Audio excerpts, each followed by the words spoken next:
Hey, Guy Peters here. Now, this is the first of my podcast episodes, and these are going to be a slightly less formal approach to the feature episodes. And we're going to be speaking in broader terms when we're covering some of the more social aspects of spaceflight. So, looking at potentially art and sci-fi and that kind of thing. Now, these episodes are going to include conversations and discussions with industry experts and specialists in fields and superfans, covering topics about space, but not just from a science and engineering perspective.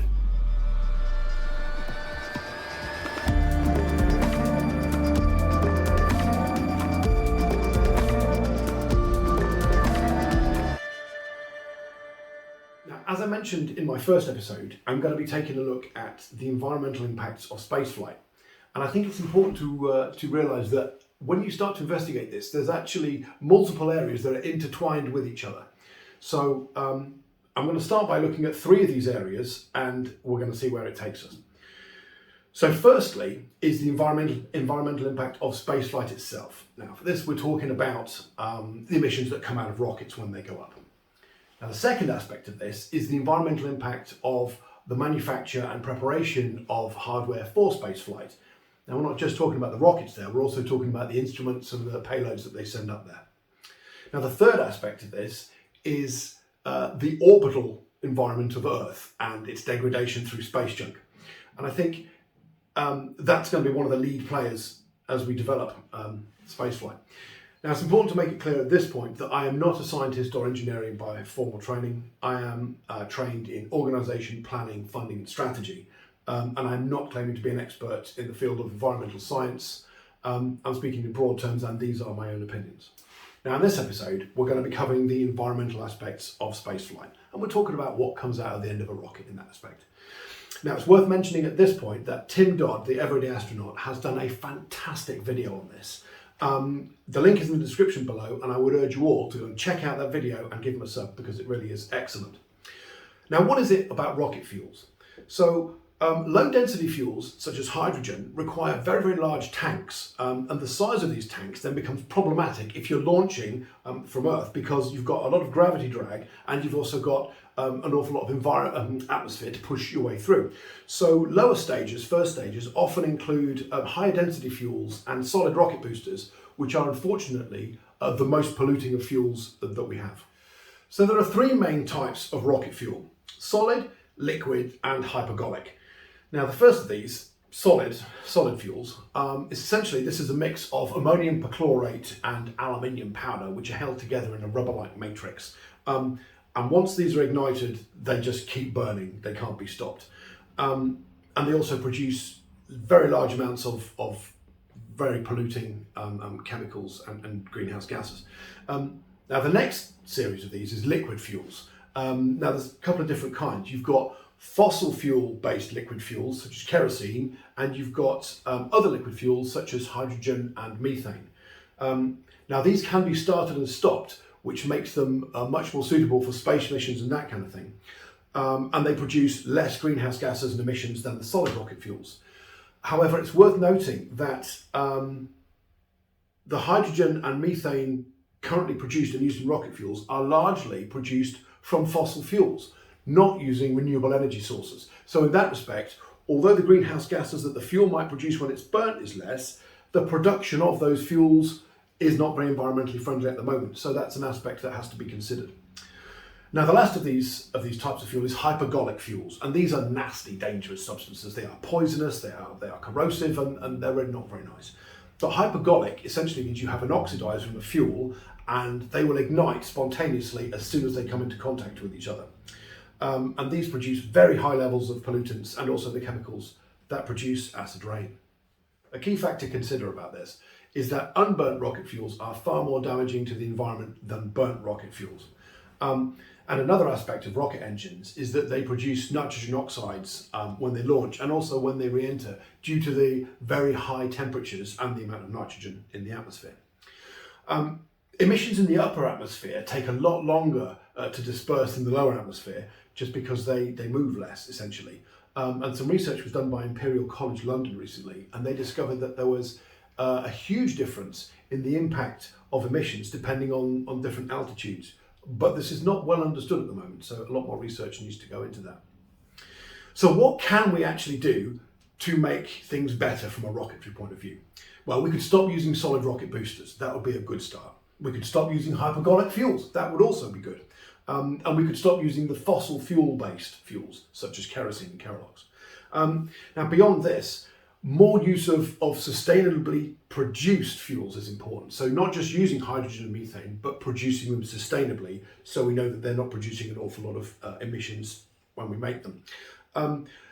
Using more closed cycle engines is also important. I'm not going to get into this now between open and closed cycle systems, but closed cycle engines produce a lot less emissions than open cycle engines. And I think the last aspect that's really important is reusability. The increased level of reusability across rockets means that less stuff has to be manufactured. And the manufacturing of these things is generally far more damaging than actually the launching of them. Now, reusability is a really important aspect of spaceflight nowadays, because the manufacturing of the rockets and the payloads themselves is far more damaging to the environment than the launch itself. And beyond the launch, it's not just the aspects of the launch and the payload, it's also all the launch infrastructure, all the recovery infrastructure, all the bits that are needed to put in place to make that launch happen.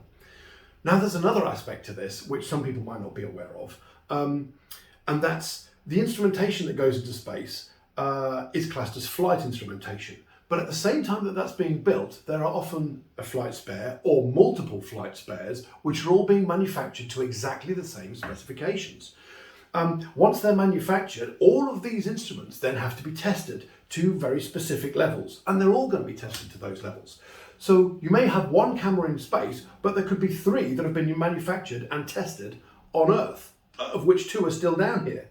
So it's all the emissions and environmental impact of the manufacture of 3 cameras, not 1, and also shipping them all around the world to get the testing done. So actually, the impact environmentally of the manufacture of 1 camera could be significantly greater than we think it is just from the outside. Now, I firmly believe that spaceflight is critical in the fight against climate change. And this is because Earth observing science, that's satellites that look down, allows us to track and therefore predict what's happening in the fight against climate change. Now, some of the world's leading experts in climate change are based at the UK's National Centre for Earth Observation, and that's based at Space Park Leicester. Space Park Leicester is a brand new £100 million development, which is formally being opened next spring by astronaut Tim Peake. Now, I've already been fortunate to have a look around this place and to attend a COP26 associated event there, and it was fantastic. But we're going to be speaking to some of the scientists and researchers that are there, and we're going to give you a first-hand look at some of their research and their cutting-edge technology that we're leading the way in the fight against climate change with. Now, the research that these guys are doing is absolutely groundbreaking, and it's fantastic. And these guys really are the rock stars of climate change, and we're going to be bringing them to you right here. Now, for those of you that saw my first video, you will note that the name Leicester appeared in that video as well. And Leicester has actually got quite a heritage in space. In fact, ever since 1967, an instrument built in Leicester has been flying in space every year. Now, beyond Earth observing science and the fight against climate change, there are going to be many technologies that are going to play an important role, and many of these have not been invented yet. Now, with concepts such as orbital reef taking shape, there's now the tantalising possibility of moving certain industries, heavy industries, and for example, energy generating industries, off-world. Although I suspect this is some way off, that's a very exciting possibility. Now, a critical point to consider here is that the development of new technologies is not a smooth process and often requires the creation of new networks between specialists of different areas. This is a process which, unlike mass production, cannot be optimized and it can't be made efficient because by its nature it is novel and most times complex and requires people from different specialisms to approach problems from different angles, basically. And this is nearly always costly. So at this point, I'm going to pose a question. In order to develop these technologies, which are inevitably going to be costly, is an element of space tourism required in order to provide the funding to underpin the development of technologies which will help us fight climate change?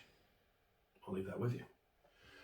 Now, I'm going to be doing more on this topic in upcoming episodes, but I do just have time to answer 2 quick queries that I received. So I'm going to quickly discuss those with you now. Now, the first question I had was asked by a viewer who said, why do we still use rockets? Well, that's a fantastic question, and I'm going to jump into it very, very briefly, but this could unpack a lot of other things, so we might be looking at this in more detail later. But firstly, it's mainly to do with the sheer amount of energy we're talking about here. I mean, we're talking about moving huge payloads to speeds 10 times faster than that of a bullet. So it's just enormous amounts of energy we're talking about. Now, the primary difference we're talking about here is what's the difference between rockets and aeroplanes, really. Now, a rocket launches vertically, so has got an awful lot of gravity drag to work against, whereas an aeroplane takes off horizontally and it uses aerodynamic lift from its wings to combat that gravity drag. So it doesn't have to use very much energy fighting against the weight of itself. Now, as you get up to higher altitudes, there's less atmosphere to push against, reaction mass effectively, and also there's less oxygen to burn, to help with the burning. So jet engines stop functioning at high altitudes, and this is why we need rocket engines to take us the rest of the way into atmosphere. So really, one of the aspects about this is, can we change the way we deal with the first stage of rockets? Because they're the ones dealing with the highest level of gravity drag and also the highest level of atmospheric drag. So can we change what we do in a first stage of a rocket and make it more efficient, better for the environment? Now, there are 2 examples of this which do this currently. The first of these is Virgin Galactic, which obviously use White Knight One, and that's a quad jet cargo plane which lifts Virgin Galactic SpaceShip One, up to its height, and then that uses a solid rocket booster to go up to orbit. So the second example of how we've tried to avoid using rockets for the first stage was developed in 2004 by a group from Canada who were competing for the X Prize, and they developed what's called the wildfire system, and this proposed using a helium balloon to lift the second stage rocket up to an appropriate height from where it would launch. So here's 2 different approaches to remove the rocket from the first stage, but they both still use rockets for the second stage. Now, another example that I'd like to just raise here and highlight is the Skylon system. Skylon is a single stage to orbit spacecraft which uses a Sabre engine.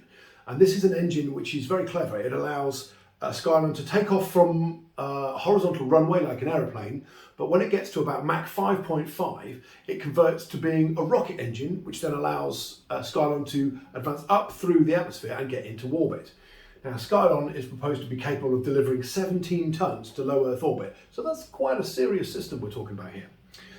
The one proviso that I would put in place here is that Skylon was conceived and the business created in 1989, and there is still not a firm launch date for the system.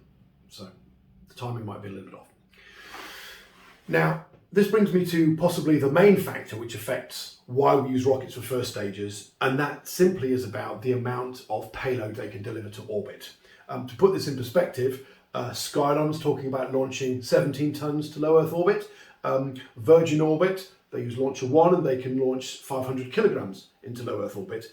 However, when you compare this to NASA's Space Launch System, which can deliver 95 tons, or SpaceX's Starship, which can deliver 100 tons to low Earth orbit, the difference between these becomes very much apparent, and things to compete against rocketry at that kind of level, they've not yet been found. So I suspect rockets are going to be with us for some time to come. Now, over the years, there have been a myriad of different concepts put forward by science and science fiction about how to reach orbit from Earth, and that's something I am fascinated about, and we're going to be doing a bit of a dive into some of those later on. But I've just got time to look at the last point that was raised to me, and this is interesting because this reflects on the third aspect we spoke about, which is the environment of Earth's orbit affected by space junk. It also highlights that we're not just talking about hardware, we're talking about software too. Now, this relates to a project that's funded by the UK Space Agency, and in this project, Fujitsu, along with the University of Glasgow, Astroscale, and a series of other companies, have been working on a quantum-inspired project to remove space debris. Now, this system focuses on efficiency by carefully deciding which debris is collected and when, and then optimising the mission plan to determine minimum fuel and minimum time required. And this is ultimate efficiency. And again, a link to that project is in the description below, so please do check it out. So that's it for this week's episode, and I hope you enjoyed it.